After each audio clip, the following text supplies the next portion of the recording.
Hi there, this is Pete Howard, Director of Concert Posters for Heritage Auctions. And what can you possibly say about this poster? Just an unspeakably important concert poster and piece of Americana and even American history and certainly pop culture history worldwide. This is, of course, the ill-fated but very famous Winter Dance Party tour that Buddy Holly and the other two top musicians here perished on. In my mind, it's the most important poster that's ever come up to auction, Wow. concert poster-wise. Yeah, that's great. What do you think its potential value is? I thought about this. I've kicked it around in my head, and I'm thinking $300,000 to $500,000.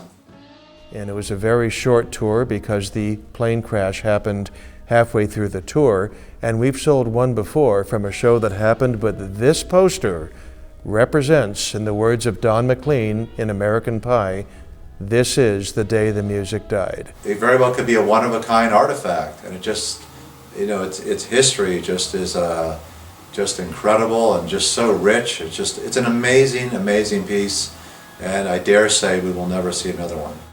February 3rd, 1959. That is the date on the death certificates of the three unlucky top gentlemen on this poster. It is just so sad.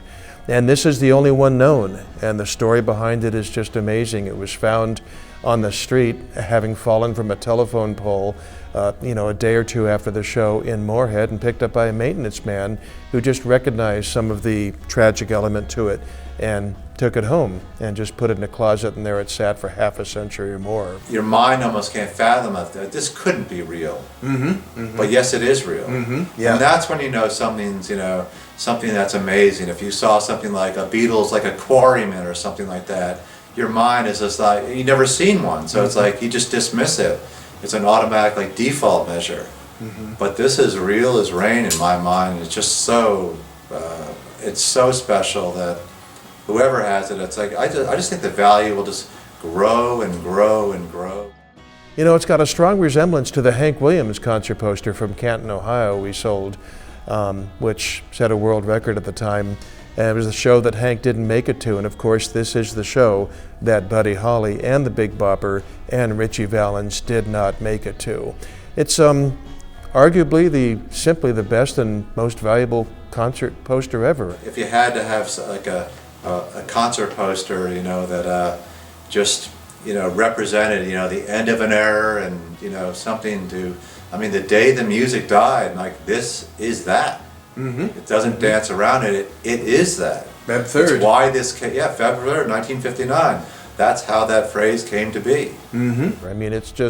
It's got so many connections to so many different things. Just look at those top three musicians. Just look at those pictures, and this is pulled at so many heartstrings. There's been movies and documentaries and books and everything on what is called rock and roll's first tragedy.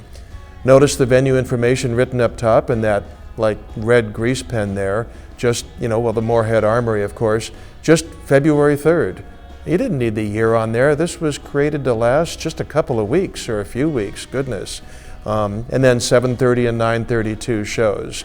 So this was the day after the famous Clear Lake, Iowa concert, which of course everybody played, and was Buddy Holly's last concert. That was February 2, this is February 3rd.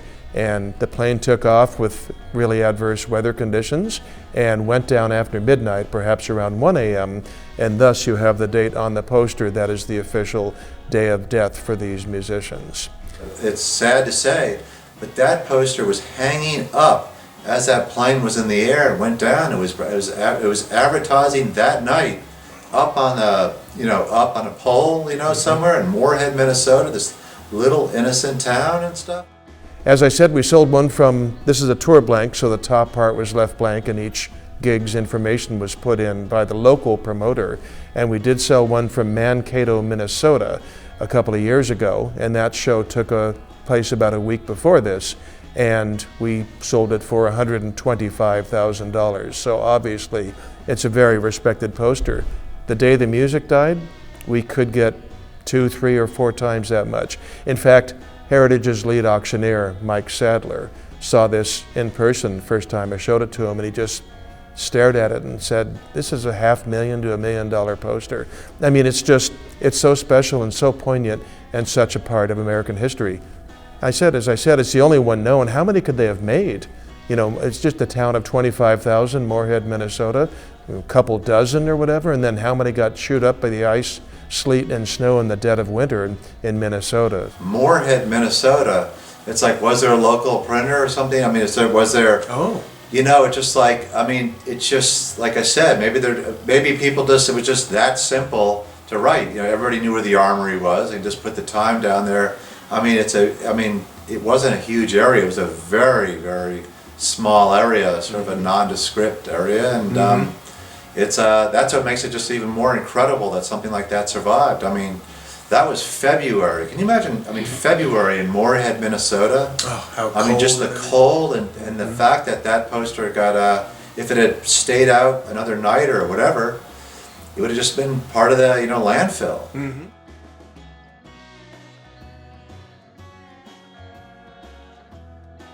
I think if somebody wrote that in, for being wanting to be deceitful, they would have sold it already. I mean, if you're going to write that in with the idea of like making money and stuff like that, you would have sold it a long time ago. And I just don't think anybody would have found a blank on the ground and say, "Oh, I want to write in the venue and then I'll stick it away." And it's got that old crayon. You see those on those old movie lobby cards from the 40s and 50s. Mm-hmm. Sometimes you see scribbly magic marker or a crayon and stuff like that. It's just like, if someone wanted to cash in on that, they would have done it, a long time ago. Boy, as for the poster itself, the colored portion, the black and yellow, it's just delightful with, those three musicians and the song titles. My goodness, Peggy Sue, Chantilly Lace, Donna, Come On, Let's Go, just evergreen songs. They didn't put a stiff or a B-side or anything on there. It's just a super delightful poster.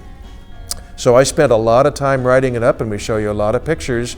So the auction will be coming in November 11 through 13, and this will go on Friday, November 11 as part of the Jim Cook collection. So don't wait till Saturday to see this. Friday, November 11, part of the Jim Cook collection. And to check out all the information about it that's not in this video, there's plenty more. Just go to ha.com/7297. There's just not enough superlatives to put next to that, to describe that piece, and the fact that it's coming up for public auction. That's just crazy. Mm-hmm. Yeah. That is absolutely crazy.